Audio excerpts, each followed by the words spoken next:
Welcome in to the Belly Up Fantasy Live football show on the Belly Up Sports Network, partnering with RotoBot AI. And boy, what an interesting week in the NFL we had this week. And now we're getting into bye weeks. So all the more fun in the fantasy world lines up as well. I'm Vince Stover, host of the Sports Stove Football Show. And I'm joined today by Brian Germinaro, co-host of the 3rd and 10 podcast. How you doing, Brian? I'm all right. The Giants won on Sunday, which was great, but the Mets ripped my heart out about 10 minutes later, and I was getting over it until the first pitch of playoff baseball was thrown today. And then I'm like, man, I wish the Mets were playing at 9:00 tonight. Yes, but the Giants did win, and Notre Dame won too. So the football this weekend was top notch. Yes, the baseball not so much. Quick shout out to our main man Kevin Wilson on vacation. Congrats, Kevin. He deserved it. So he's out in Utah right now. Very nice. We're not able to join us tonight, of course, because of that. And so have fun, Kevin, and enjoy your time off out there with your family as well. So me and Brian are going to hold down the fort tonight. And let's get things rolling with our opening segment. We call it the lead block.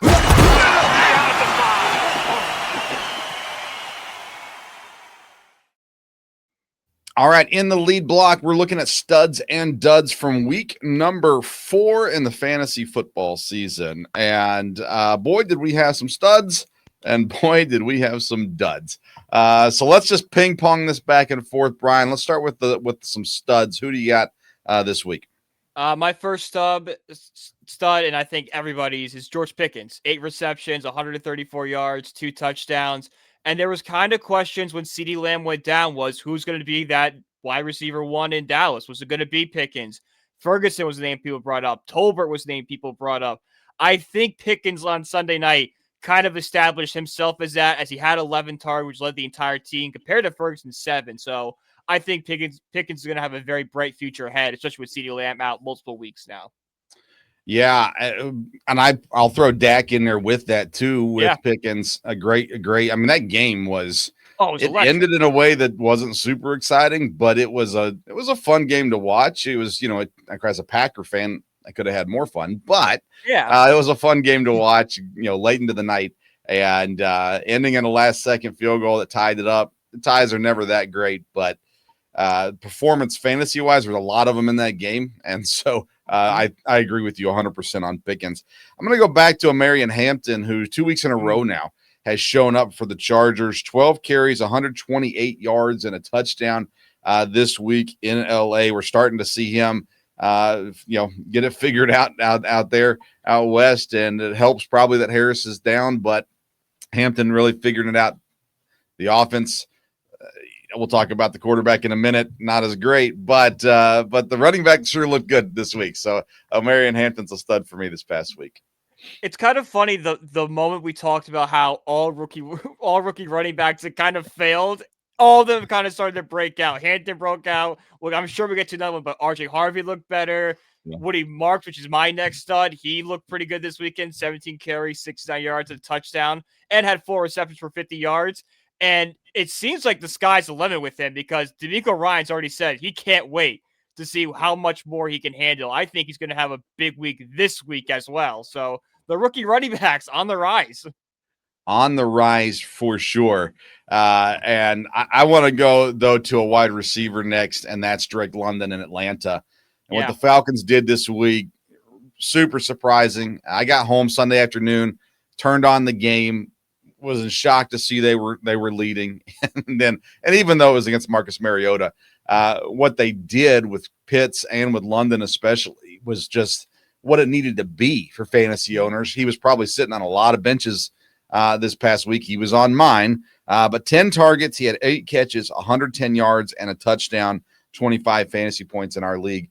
And, those are the kind of things I expect out of Drake London, pretty consistently. Maybe not quite that good, but in that 20-point range is where he really needs to be as wide receiver 1 down there in Atlanta, in a division that's not that great, and a team that's supposed to be better than they've looked until this week, of course, but they looked pretty good this week. I mean, the big question is now was this just like a mirage, or is this what the Falcons are going to be going forward? And I hope it's the latter, right? That's what it would be, the latter. Yes. My question was this: they fired their wide receiver coach, right? And my thought was, why? Like, how does that impact a game, right? Yeah. It's like finding your hitting coach in baseball. It doesn't do anything. Yeah. And then they're like, well, Drake London's going off and new wide receiver coach. And I'm sitting there going, but how much does a wide receiver coach have to do with that? It seems like play calls and those kinds of things are more important than a wide. But I don't know if it had that kind of impact or if it was just, luck of the draw. But I'm sure that coach is sitting at home on Sunday going, are you kidding me? Maybe, I mean, he's definitely going, are you kidding me? But maybe just one of those things where, like, he saw, man, my performance cost the guy a job. I got to step up now. We've heard that saying a lot too. But, yeah, I don't know. I'll stick with rookie running backs and go back to it. Probably the most hyped up fantasy rookie this year. Ashton Genty finally got his breakout game. 21 carries, 138 yards, a touchdown.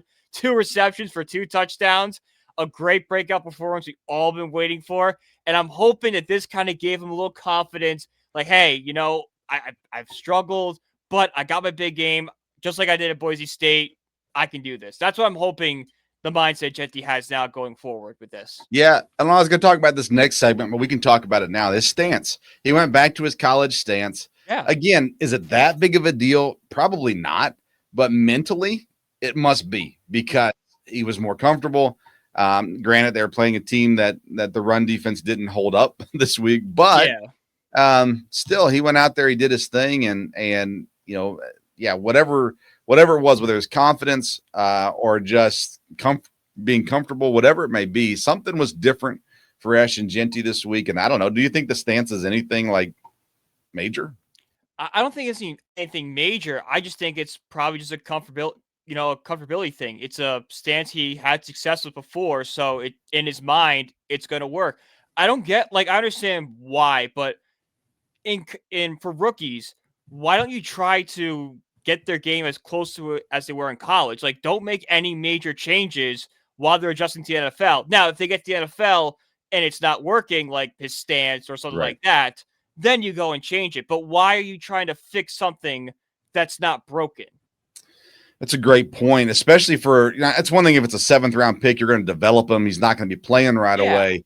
Let's fix this. But for a guy that you draft, in the first round that you're throwing in there from day one, you drafted him because you liked him. So I agree with you completely on that. And we've seen that with some quarterbacks where teams have chosen not to address. I mean, Phillip Rivers had that wacky, arm motion, stuff like that. And the reality is, hey, if it's working, why change it? Great point. Great point on that one. My last stud for this week, I'll go back to that Dallas Green Bay game, and it's Josh Jacobs. Finally, the offensive line's been beat up, has not been playing well, especially on the run block. Both running backs in Green Bay actually looked pretty good this week. Wilson looked really good too, but Josh Jacobs had 22 carries, 86 yards, 2 touchdowns, had a couple big plays, some screen passes as well. A couple big plays, though, nice cuts and runs, and made a lot of things happen. That's what we expected to see out of him coming into the season, and that's what we finally saw out of him this weekend as well. And as a Packer fan, I'm really hopeful that that's what we're going to see more of. As a fantasy manager who has him in one league, I'm hoping we see a lot more of it as well. So really happy with what I saw out of Josh Jacobs this week.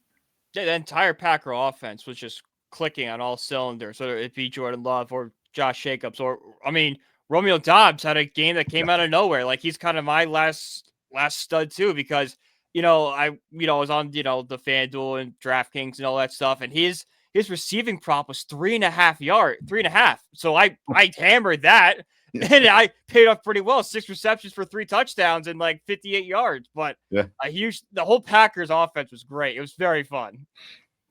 Very fun indeed. All right, let's switch over to some duds now. Who's your first dud of the week?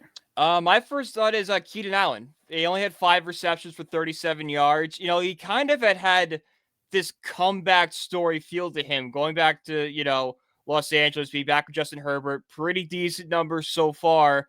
And people, I think, were starting to lead on him as that flex, maybe wide receiver 2 type player. And then just came crashing back to earth this week. For sure. I considered Keenan Allen also. I'm going to go with another veteran and Derrick Henry in Baltimore. Yeah.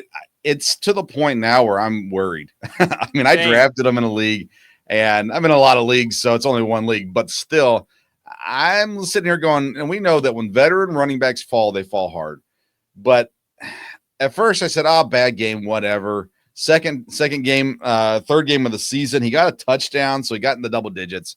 But that was against Detroit. Mm-hmm. This week, then, only 8 carries, 42 yards, 7.8 fantasy points. The whole Ravens situation is weird. But fantasy-wise, I'm terrified. Like, Derrick Henry, I'm scared to put him in my lineup right now. And they're going up against Houston this week. It's like this is kind of my last go for him because I feel like if he's going to bounce back, it has to be this week. So I don't know. He was a dud for the last 3 weeks, really. Only the opening week was he good. The fumbles, the mind stuff. All that stuff. Even in his good game, I think did he have 2 fumbles in that Buffalo game? He had at least one, if not 2. Yeah, I could have sworn he had a second one.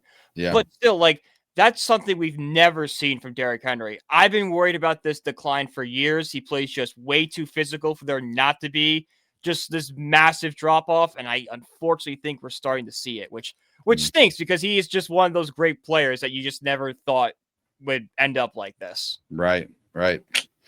Yeah. All right. Another dud for you. Brock Bowers. And he's another guy that's also kind of had a rough go of it recently. 5 receptions, 46 yards. He has been roughly around 10 fantasy points for I think this whole season. So it's kind of sitting around 10 points a game, which, for a tight end isn't bad, but when people were drafting Brock Bowers in the second round and being like, this is going to be a guy I built my team around, 10 points isn't going to cut it. Right. Tight end as a whole this season has really not been that good. No, Hunter Henry's the best tight end. Right. So my dud is a tight end also, Sam Laporta in Detroit. And what I don't like, we're 4 weeks in now. Week 1, he had 9 targets. He only had 6 catches, 79 yards. Pretty good game against Green Bay. Had he gotten a touchdown, he would have been really good. Mm-hmm. But each of the last 3 weeks now, he's only had 4 targets. He had 3 catches against Chicago for 26 yards, 4 catches against Baltimore for 33 yards, and this week against Cleveland, 3 catches for 39 yards. Like, it's not doing it. He is clearly one of the most talented tight ends in the NFL, but the offense in Detroit, they've just kind of abandoned, it seems like, the tight end at this point. And so it's not that he's missing, like, again, 4 targets and 3 catches. He's doing his job. The problem is they're not throwing him the football. So like maybe the dud is the offensive coordinator, but either way, it's coming out on Sam Laporta's side as far as fantasy stuff goes. So another dud again this week. And again, a guy that I really I liked in drafts, we're able to get him later than Bowers and, still get a good value on him, I thought, but man, the points are just not coming yet this year. No, the funniest part is like all these tight ends, like the value was in like the 11th or 12th round. Like that's kind of where Hunter Henry went. Like, Onoko for the Titans, he's another like good tight end that I don't even think people were drafting. So like you had no value anywhere for tight end. Yeah. You go to Warren's probably the only one that's really lived up to the hype so far. Tyler Warren in Indiana. Yeah. I mean, McBride's been okay, but he's the touchdowns.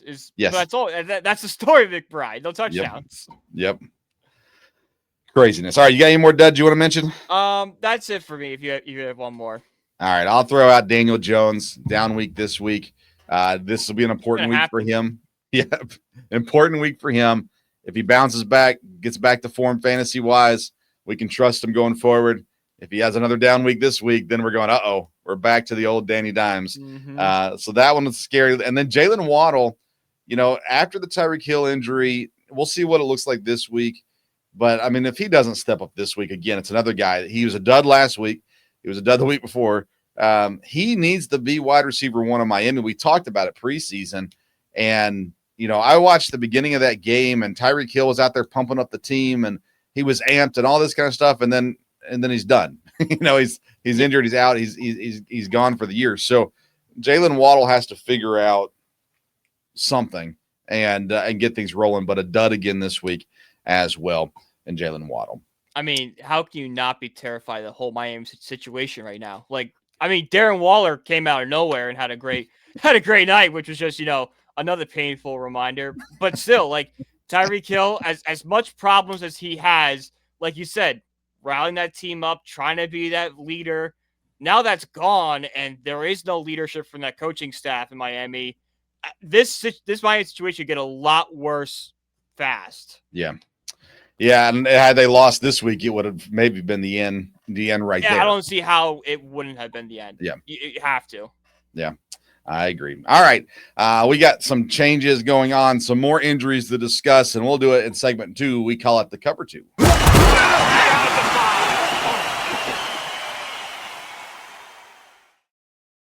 All right, let's cover some of the NFL news in our Cover 2. A new quarterback in Cleveland. We've got Daniel Gabriel starting, Dylan Gabriel, starting in Cleveland this week.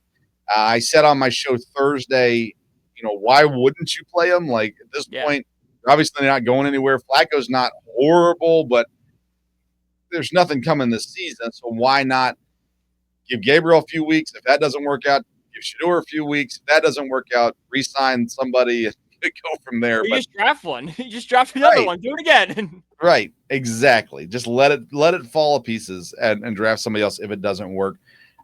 Give me your expectations, both fantasy-wise, how it impacts the Browns players around Gabriel, as well as real football, like what it does for Cleveland with Gabriel coming in this week. Well, for real football, I think it might give the Browns a little bit of a boost. We've seen this with rookie quarterbacks this season, i.e. Jackson Dart. You put the rookie in there. There's that youthful energy, that desire to win. Because, yes, Joe Flacco is a competitor. He wants to win every single game. But Joe Flacco doesn't have anything to prove in this league anymore, all right? Yeah. He won a Super Bowl. He had great seasons. He has memorable moments. This was his last stop. He's just collecting a paycheck at this point. He's mailing it in. Gabriel has something to prove. He's hungry. He wants to show people that, hey, I went undefeated last year at Oregon. I was a third-round pick. No, that's not right. So I think from that, you might get a little bit of that bump, which could lead Cleveland to some wins that they maybe shouldn't have. But overall, I think it's going to be just, they'll probably be like a 500 team. But for fantasy, it worries me a little bit with their receivers. But I like it for, guys like Quinshon Judkins, Dylan Sampson, and Fannin Jr. Because, like we said, running backs and tight ends are kind of a rookie quarterback's best friend. You can do those screen passes, those kind of in routes, those 5 yards. I think those guys can get a lot of look at both the passing and rushing game. Yeah, I agree 100% with you. I was thinking the same thing. I still like the running backs. I still like Judkins a lot, what he's done. And what's crazy is how much he missed, in his rookie year, how much he's missed. And boy, he's performing right off the bat. I don't think that changes. I think actually teams probably have to respect the pass a little bit more now because Gabriel does have some athleticism too, that he can get out of the pocket and things like that. I think with Flacco, it was what it was. I mean, you defenses had ideas of what to do. Gabriel gives you that a little bit of the unknown and a little bit of the athleticism that maybe opens it up a little bit for some opportunities too. We will see. I didn't trust any Browns receivers coming into the season anyhow. So that doesn't affect any of my teams, but I would be hesitant to play a Browns receiver on my roster in the next week or two until we see a little bit what happens. But you're right. Fannin at tight end and the running backs are still safe, I think. And the defense still safe too. Defense has been playing really good as well. Good. So like you said, good unit to put out there. Yeah, so they might be able to pull out some games now, having a fresh quarterback, young quarterback, athletic quarterback. We'll see. We'll see how Gabriel does. They liked him, of course. That seemed like that was kind of their plan all along to a degree. I'm sure they had someone else if they fell to them there in the second round that didn't. But, maybe it was Dart. I don't know who it was they liked. But we know they liked Gabriel. We know they liked him better than Shedeur. So, so at the end of the day, we'll see how it plays out for them. Shedeur this season? What's that? You think we'll see Shedeur start a game this year? It's definitely a possibility now, right? Well, yeah. I have no idea what Gabriel's going to be. He could be Bo Nix because he is that kind of veteran, experience. He played a lot of college football, And so he should be pretty well ready for this, I think. Yeah. But, if he comes out and throws 3 picks, in the first game and another 2 in the next game, like they're going to go back to Flacco. I mean, that doesn't make any sense. So, I think that before we were probably sitting at about 10% chance of seeing Shedeur, we're probably looking at about 40% chance now to see him. I'll take that. Yeah. I think I agree with you. I think they'll give Gabriel I would give him 6 weeks before I would make any Shedeur decision though. Yeah. It would have to be pretty bad for it to be a fast change. Yeah. Like Nathan Peterman-esque type. Yeah. Type yes. Yes. Perfect. Yes. Nathan Peterman-esque. Yes. That is a perfect illustration in comparison. I think, I assume Flacco's still the second string in the game. And so, if an injury happens, will they go right back to Flacco for, the next game or, that kind of stuff? It'll be really intriguing to see. Mm-hmm. The Browns don't want to be proven wrong here. Even though it could benefit them. I think that they're kind of in their minds going, we can't let Shedeur get on the field for fear that he does do well. And then we all have to, eat crow. But again, it's like, if he does well, it's good for everybody. So yeah. What eat crow. You guys haven't had the only franchise quarterback your organization's ever had. You ran him out of town for a guy with a lot of cases against him. You're talking about Charlie Fry, right? No. Yeah, exactly. No, I think he's yes, good old Baker. Yeah, I mean it's crazy, absolutely crazy. Let's talk about some injuries. We brought up Tyreek Hill earlier. He's out for the year. Of course, what hits closer to home for you is the Malik Neighbors injury, and you bring in Jackson Dart. There's all this excitement. Cam Scadwell's looking really good. There's all this excitement building around the team, even with the losses, or they got the win this week, and all this kind of stuff is exciting, but Neighbors is done now. So how was the emotional roller coaster this weekend for you? Oh, well, it was first, I was excited because oh my God, that first drive was great. Dart looks good. He's got that fiery competitiveness towards him, that swagger. We're seeing it. Scadwell looks good. And then Neighbors goes down. And as soon as you saw him grab his knee, and you could see it through his face mask, he was screaming that's ACL. He's done. So that made me think that God hates the Giants and that we're a cursed franchise. That was my first thought. We cannot have anything nice. My second thought, of course, was Odell Beckham Jr. also tearing his ACL against the Chargers in MetLife Stadium. So kind of a weird parallel as those two have been kind of compare their entire career, another comparison between them. So kind of strange there. So I don't want to say it took away from the win because the Giants are just so bad that any win is special, but it definitely you didn't wake up Monday optimistic. No, this is the start of something. Just that was cool. Yeah. Yeah, man, it's tough. And you watch, I was thinking as you're talking, it's amazing how we as spectators have become medical experts when it comes to ACLs and Achilles. We know it immediately. We've seen it so often now where we see it on the TV screen and we go, oh, that was an Achilles, or oh, that was an ACL. Yeah. And it takes, you used to have to wait a while to read the paper the next day, figure out what happened. And now we all know almost instantly just because we've seen it so much. I hate it for Neighbors. The fact that he is young, is positive in the sense that his recovery time should be pretty solid. ACL recoveries are so drastically different than they were, years ago too. So, get a chance still though to see, I know that Dart got a little beat up in that game too, but he's going to, with that playing style to a degree, needs that's a maturity thing too, to learn a little bit of the best way to learn to slide. Yeah.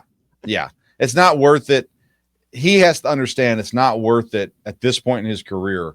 He doesn't need to prove that. He just needs to prove that he can play the game, that he can throw the football, and everything else will come the way it needs to come. This is kind of a side note. Maybe we talk about it next segment, but do you have ideas for, again, fantasy-wise, Neighbors replacements? Is there anybody on the Giants that their fantasy value goes up now? Oh, that's a pass catcher. It's Wandale Robinson. He's the guy that he's got the second most targets on the team next to Neighbors. He's 27. We saw the big game in Dallas. The only problem with Robinson is he hasn't been consistent throughout his career. He shows flashes, and he can be a really good slot guy. He has the speed. He just needs to put in the consistency.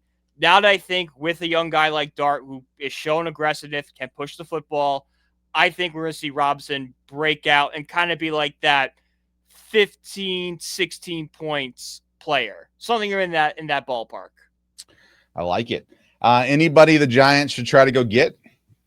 I mean, definitely a free agent, because I don't really think we can spend the draft capital unless, like, Dart goes on some magical run.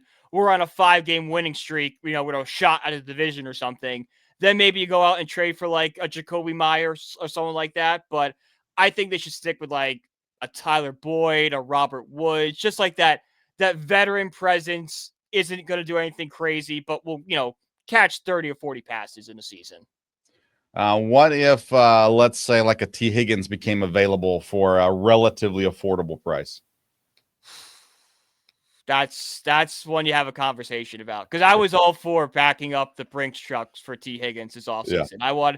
I'm like, you do whatever you can to bring that man into the building. With what's going on in Cincinnati, I would not be surprised if some players become available here in the near future, because first of all, it's not working there, and secondly, they're already a cheapskates and they're paying some guys. So we'll see how that one, works out. Let's talk about the Bengals and the Ravens. These are two guys in the AFC North. I mean, obviously with the Burrow injury, you're going, okay, yeah, Cincinnati won't be that great, but they weren't great with Burrow. And then you look in the same division, you get the Ravens. It has been so ugly. You had the game where against Buffalo, that was a high-scoring game. You said, oh, man, the defense didn't look good, but, man, are they talented? And it seems like ever since then, it's just been like, what is wrong with Baltimore? So with those two teams in the North, I mean, what should we expect for them the rest of the way? I mean, the Bengals are going to be an absolute joke the rest of the season. I mean, you can't start Jake Browning anymore. You've had 2 uncompetitive games with Browning. And I know teams get uncompetitive as the season goes along. It's week 5. You can't be uncompetitive before Halloween comes around, all right? You have to at least show somewhat of a pulse. So you have to go out and get some veteran quarterback to come in and just challenge Browning for the job. Yeah. The Ravens, I think the Ravens kind of got punched in. Everyone says, like in boxing, you have a plan to get punched in the face. I think the Ravens got punched in the face week 1 with that job. They thought they were in control. They were going to win that game in Buffalo, kind of get that monkey off their back. They can't win that big game. Then they lost in like dramatic fashion, and they just haven't been able to get off the mat since then. So I think it's on, John Harbaugh to be like, hey guys, we got to route. Hey, I know things are bad right now, but this is a way better football team the way we've been playing. We got to go. And the defense has been so bad. Now Lamar Jackson's beat up. You're saying there's a chance Cooper Rush is playing. That I didn't understand that signing, by the way. Let's talk about that. They go out and sign Cooper Rush as the backup. I'm going, that doesn't make any sense for this team. And now if you're going to have to lean on them, like Dallas leaned on them when Dak got hurt, how did that turn out? So why Cooper Rush? What were they thinking with that? From Dak to Cooper Rush kind of made sense, like a similar style quarterback. This Ravens offense is so tailored to a mobile quarterback, and we both know Cooper Rush is not that guy. They'd be smart to call Washington and see if they get Marcus Mariota to come in for a couple games. Yeah, and I've heard this name with Cincinnati a lot, but Malik Willis in Green Bay, same thing. Yeah. Like his style makes a whole lot of sense there too. And I know Cincinnati and Green Bay talked, which I don't think that fit made sense, but that they talked, and I guess the Packers didn't like what was being offered. The Ravens makes a whole lot more sense for a Malik Willis than Cincinnati does, because he's crazy athletic too. So, man, it's just wild. You got Mitch Trubisky. I don't think the Bills would trade him. No. I was trying to think of mobile quarterbacks that could actually make a difference. Boy, I mean, Ritter's mobile, but he can't make a difference. Right. Didn't even Spencer Rattler. Yeah, right. Yeah. Oh, man, it's ugly. Who's next? Who's the next quarterback change we're seeing? We talked New Orleans has got to be getting close to that point, you would think. Rattler hasn't looked horrible, but again, why draft a guy in the second round if you're not going to play him? So you got New Orleans. I was trying to think. I had another team listed. Now I forgot who it was. But anyways, who do you think we're going to see any other quarterback changes in the near future? I think New Orleans is the most obvious one, just because you have to see what Tyler Shuck is at some point. He's not someone like a J.J. McCarthy where he's so young that he can sit out a whole year. Shuck's going to be 26 coming up, right? Right. Yeah, like it's kind of now or never for him. So I feel like once the calendar turns, we're going to have to see Tyler Shough out there for at least a drive just to see what he's got. Yeah. So Cleveland was the other team I was thinking of, I believe. Miami's not going to change quarterbacks. No. The Jets, they just got theirs back. So he's been looking pretty good, actually. Justin Fields has. Tennessee, there's no reason to go off of Cam Ward, is there? No, there's no. It's not his fault. It's Callahan's fault. Cam Ward has looked like a good quarterback. Like you see the flashes. You see, okay, he builds off that. It's just no one's taking the negatives out of him. And that's just bad coaching. Yeah, I agree. Vegas is the other one. Geno Smith. Man. Yeah. I don't know what to do in Vegas, because when you look at Vegas and you're going, okay, this team, they've got the running back in Ashton Genty finally showed up, right? Mm-hmm. Their backup quarterback's Kenny Pickett. So, okay. Yeah. I didn't think Geno Smith would be 1-3. I didn't think Vegas was going to be great, but I thought they were going to be better than what they've looked like so far. And they almost won that game this week against Chicago, but yeah, I don't know. Geno Smith to me is not the answer. They're such a top-heavy roster because, like you said, they have all these big names like Genty, Max Crosby, Myers. Like these are Bowers. These are household names. But like once you get outside those like 7 or 8 guys, it's a bunch of nobodies. It's right. A bunch of guys that have no business being a starter in the NFL. So they're in such a weird spot where like they almost should rebuild, but they have 2 like good pieces that like they should just run with. It's kind of hard. Yeah. Yeah. And again, I look at teams and I don't think because of what he signed in the first year there, but again, you look at teams like Baltimore. If Lamar Jackson was going to be down for a while, could you snag Geno Smith? Would that be better for you? Cincinnati, I just don't think it's going to happen because he's first year, but I don't like brought him. If they didn't have Pete Carroll, like if they had gone with like Antonio Pierce for another season, then maybe you see a Geno trade because it's like, all right, we're just going to wipe our hands clean this whole era. The fact they brought in Pete Carroll is this team's committed to whatever thought process they have, they're committed to winning. They're committed to their process, whether it's right or wrong. I like it. All right. Any other news you want to discuss? Not that I could think of. I mean, other than Jackson Dart was awesome. Who's going to save the Giants franchise? It's a good day to be a New York Giants fan, at the very least. We don't say that very often. Right. That's why it's a good day. That's the only reason why, is because you haven't been able to say that in a long, long time. So, all right, that's covered 2. Let's head into the third segment. We call it the read option.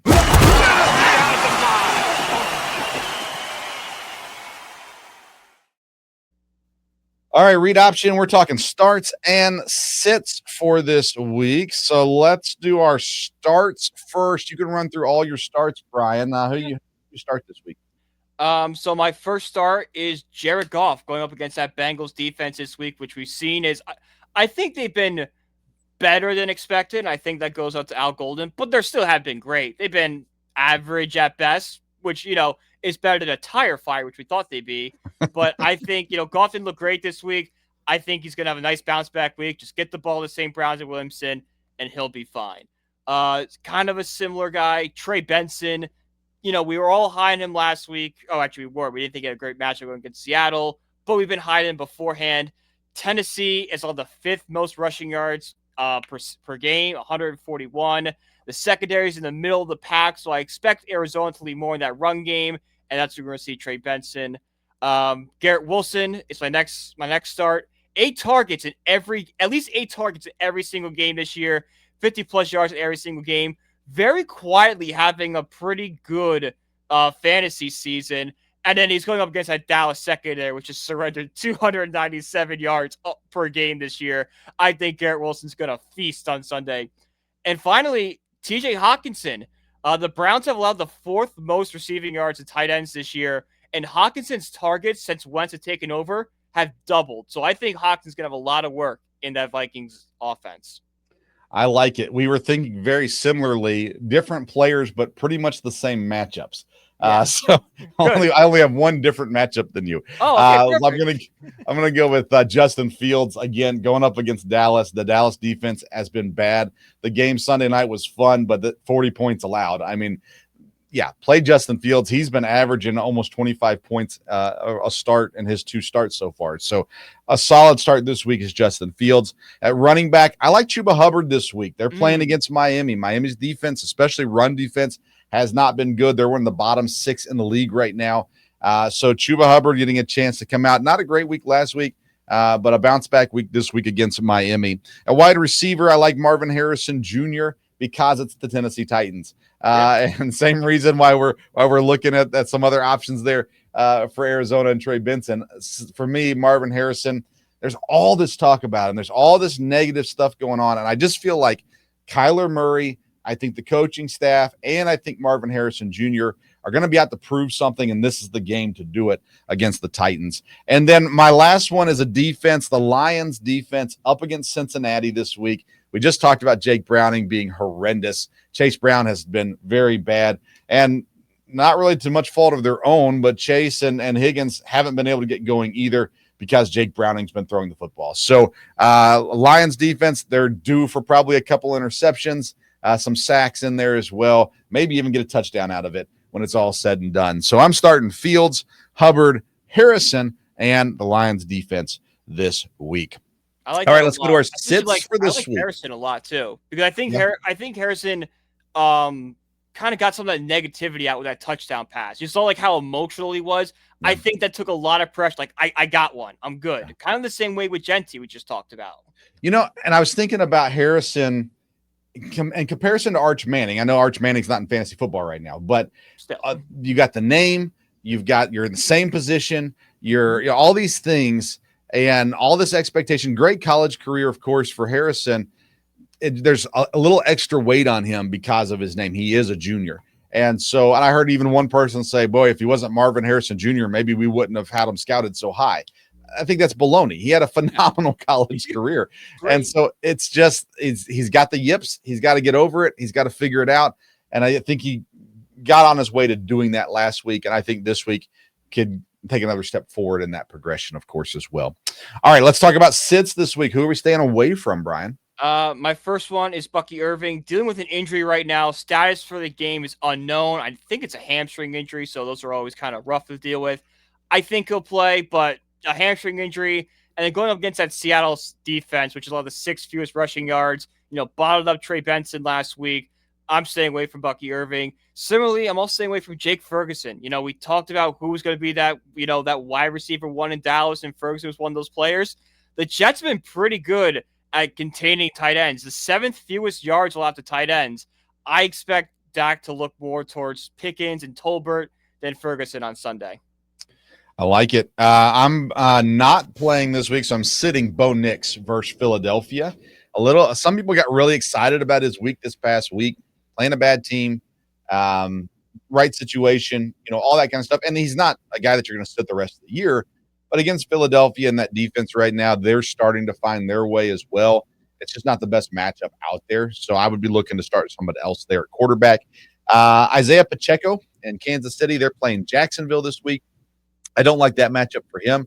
His numbers are dropping anyhow. His opportunities are dropping to a degree. Jacksonville, their defense, you forget about their talent. They're actually pretty good defense. Yeah. So I'd stay away from Pacheco this week. My last one is Jordan Addison in Minnesota. Ooh. They're playing Cleveland, and we like to make fun of Cleveland, but the reality is Cleveland's defense is good. And so not a great matchup this week. I'm not a fan of any really Minnesota guys this week. I understand your point on Hawkinson. I wouldn't argue it. Jefferson, I think you have to play Jefferson pretty much every week. Anyhow, I'm trying to trade Jefferson right now. Yeah, Jordan Addison, on the other hand, though, I don't like the matchup for him this week. So I'm sitting Nix, Pacheco, and Addison this week. Now, let's do our segment Ask the Bot, because I had an interesting question for Rotobot AI. Let's head into our segment. We call it Ask the Bot.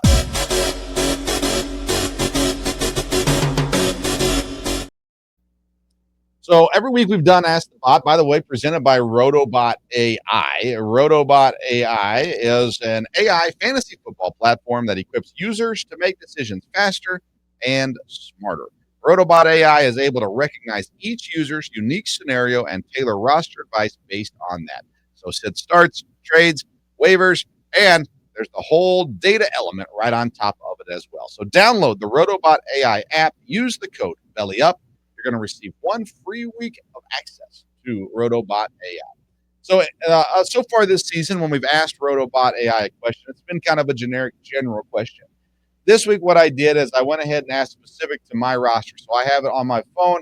I have it attached to my Belly Up Fantasy League roster, which you can do. You can attach it to any sleeper league or on Sleeper app or ESPN app, and they're working on Yahoo. That should be up soon as well.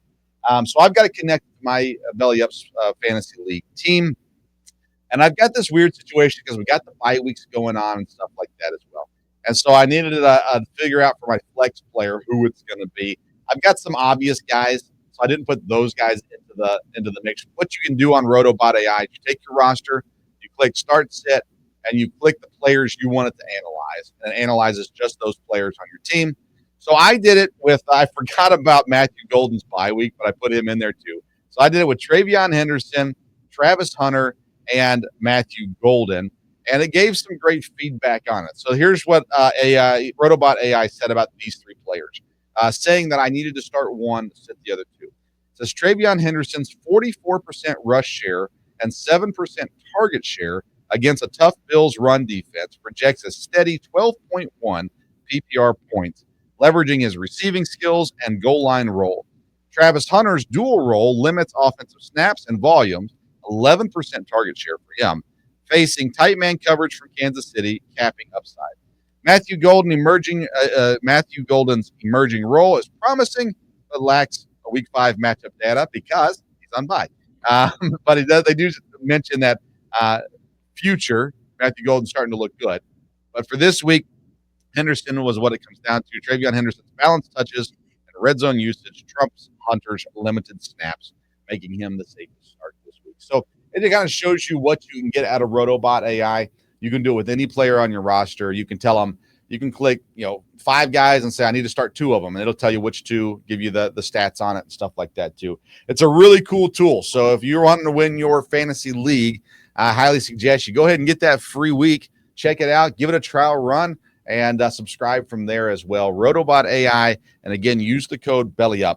You're going to get a free week access to Rotobot AI. All right, let's head into our waiver wire section in the red zone.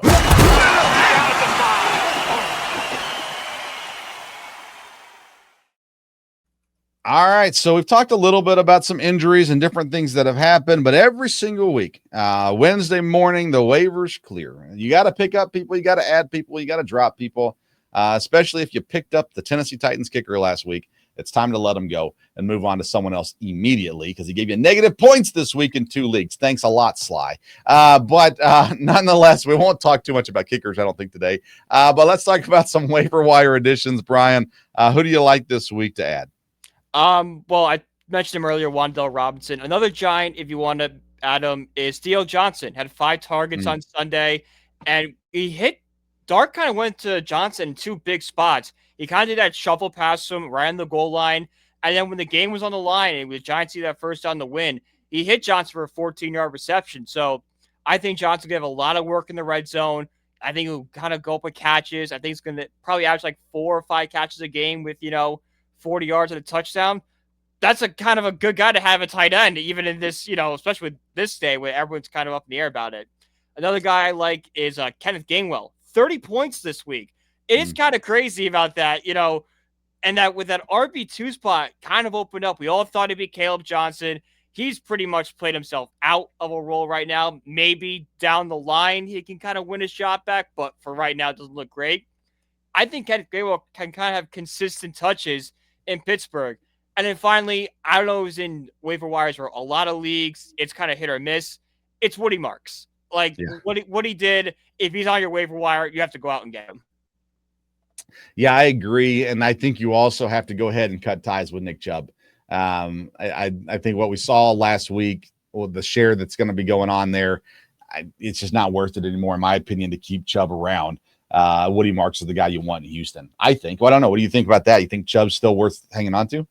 I think Chubb is worth hanging on to as like a bye week type player. Like you put him with your players on a bye week, but he's a bench option at best right now. Yeah, he is going to play the Titans a couple times a year. So it might be worth having him around still. Okay, I'm going with another running back, Kendre Miller. We talked about him preseason a little bit in New Orleans. This past week, he's had his carries keep going up. This week, 11 carries, 65 yards, and a touchdown. His highest workload so far this season. Obviously, New Orleans is not great. Kamara, there's no reason to run him into the ground if you're New Orleans anyhow. So I think we're going to continue to see that split with Miller. Again, he's not going to be your RB1 or anything like that, but we're talking about waiver wire pickups, and I think he's a safe pick right now there. We talked about earlier Cleveland wide receivers. Not a big fan of Cleveland wide receivers. Well, I'm still looking at Isaiah Bond this week in Cleveland. This week had 6 targets, only 3 catches, but 58 yards, 8.8 fantasy points against Detroit, which is a pretty solid defense. This week he's got Minnesota. I think, again, remember, Bond went undrafted, but it wasn't because he wasn't talented. It's because he had some legal issues that got cleared. And so once they got cleared, he signed with Cleveland. They got a steal, I think. And they're having some injury issues at wide receiver anyhow. So I think Isaiah Bond's going to continue to get more opportunities. And his style of play fits rookie quarterback as well. You're going to hit those screen passes. You're going to hit some, some things down the line there as well. My last waiver wire pickup this week is a guy I loved preseason and immediately did not like once the season started. It's tight end Mason Taylor for the New York Jets. Taylor, again, his workload continues to go up as well. Last week, week 3 against Tampa, he had 6 targets, 4 catches for 18 yards. This past week against Miami, he had 7 targets, 5 catches for 65 yards. So after the first 2 weeks, only getting one target, 1 catch in each game, he's now had 6 targets and 7 targets. I like that. It's, I think, continue to go up a little bit. I think those 5 catches, 65 yards, if you can throw a touchdown in there, everything else changes. So I really like Mason Taylor. If you're searching for a tight end, if the things haven't been working out for you when it comes to tight ends, I think he's a great pickup right now to keep around on your roster as well. I'll mention Isaiah Likely. He's healthy or healthier and back up now. Again, Baltimore scares me. Andrews had one really good week and a bunch of really bad weeks. I don't know what's going to happen there, but it's just a good reminder. He was injured. Probably a lot of people didn't have him. He is available. So keep an eye on Isaiah Likely, I think, throughout this week too. So I don't know. Any other thoughts with waiver wire stuff? No, I'm just sitting here like, it's crazy. We talk about the Ravens like this. I know we talked about it earlier in the show, but like we really could sit here in 2 weeks and they're 1-5 and dead. Right. Like you're an NFL team and Baltimore gets to 1-5. Like Mark Andrews is probably going to go for a 5th round draft pick. Yeah, like if you're one of those teams kind of on contention, if you want another tight end to run 2 tight ends, might as well go out and get him. Maybe that a reduced role and change of scenery kind of gets it back up. Like we all kind of thought Zach Ertz was done after his last year in Philly, went to Arizona, kind of showed a little bit, and then went to Washington and played great. So maybe Mark Andrews has that kind of second wind in him, like Ertz did. Very, very true. All right, let's head into our final part of the show. It is Beat the Bot.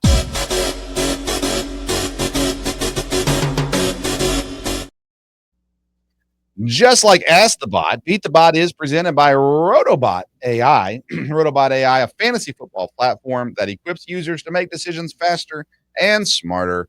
And Rotobot AI is able to recognize each user's unique scenarios. So again, you can attach it to your fantasy team so it can help you with starts and sits, trades, waivers, all kinds of great stuff there as well. Download the Rotobot AI app. Use the code BELLYUP to receive 1 free week of access. And I'll tell you, if you get on there and you start using it, because it's tailored, the whole app is made for fantasy football. That's the only thing it does. And so when you realize that it does have different impacts than other searches and things like that, you'll really like it. So give it a try. Rotobot AI, download the app, use the code BELLYUP to get a free week. All right. So the bot beat us again last week. It's a problem. Kind of starting to get tired of this robot. Same. 3-1 on the year. Kevin won the previous week, but we did quarterbacks last week. Who'd be the highest scoring quarterback? The bot said Jordan Love. Me and Kevin went with Josh Allen, and Brian went with Jared Goff. Not even close. Nope. At least Josh Allen was close. Yeah. DJ threw one in there too. I forgot who he said though. Oh yeah, I completely forgot who he said. Yeah.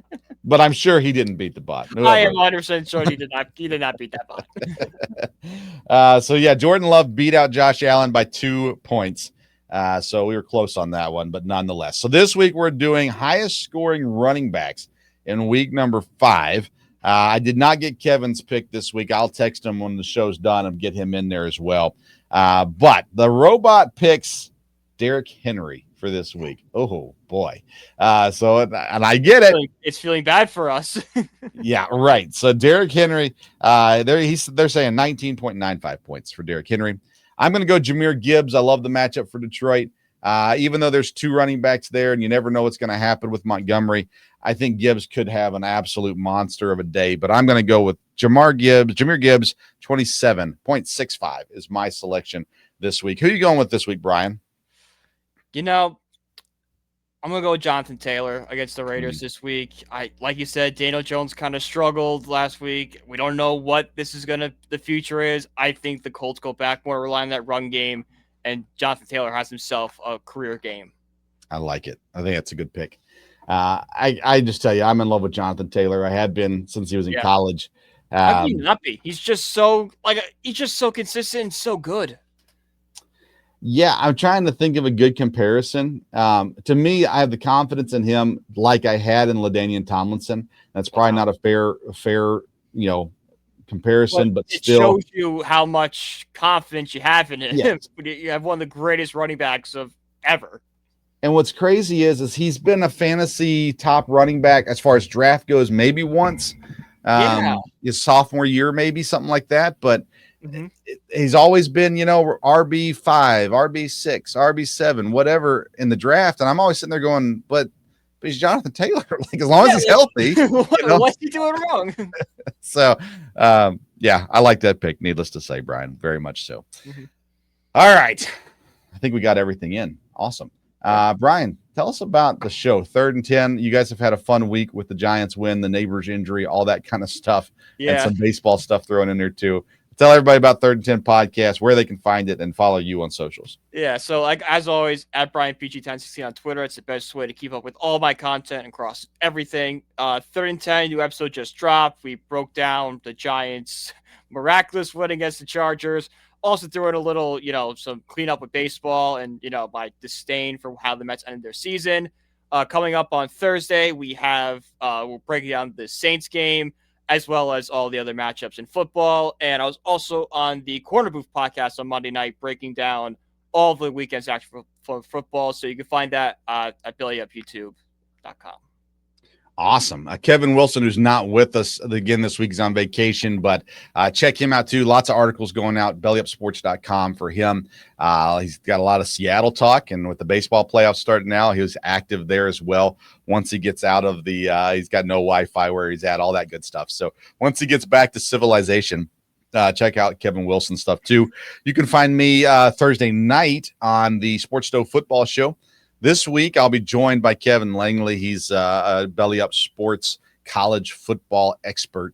And so bring him in to talk about Alabama and everything going on there, and some other college football. We have our picks going on, some other news to discuss, rankings, all that good stuff.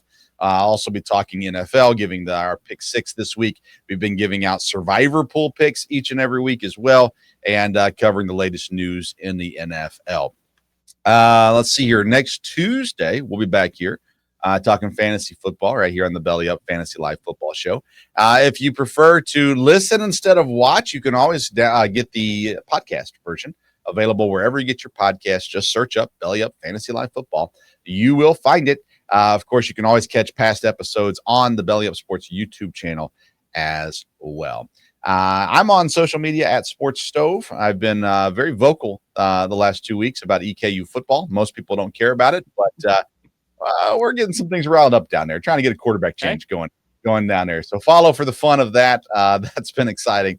And baseball playoffs that started today. A lot of stuff going on there too. And of course, football and fantasy football content as well. All right.